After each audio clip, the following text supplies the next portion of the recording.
क्या दो लोगों के रिश्ते में किसी तीसरे की ज़रूरत है? बहुत कॉम्प्लिकेटेड क्वेश्चन है, लेकिन आज इसी का आंसर ढूँढते हैं। Doctor Shweta Sharma, consultant clinical psychologist from V Medica clinic. तो अगर तीसरे इंसान की बात की जाए, तो हाँ, तीसरा इंसान आपके रिश्ते को बहुत ख़राब करता है अगर पर्सनली लाइफ में हो।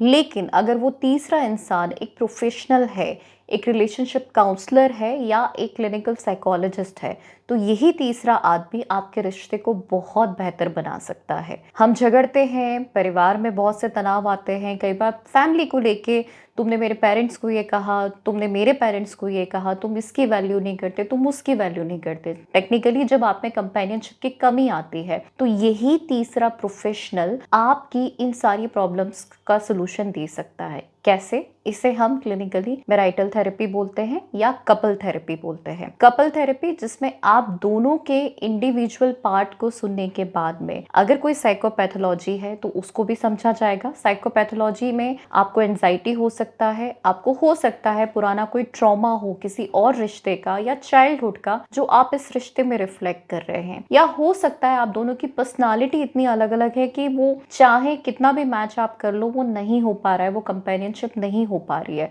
तो इन पे जब क्लिनिकली काम किया जाता है, साइकोलॉजिकल वेज में आपको सिखाया जाता है कि इनकी बॉन्डिंग कैसे रीबिल्ड की जाती है, ये कपल थेरेपी या मैरिटल थेरेपी के अंडर में आता है।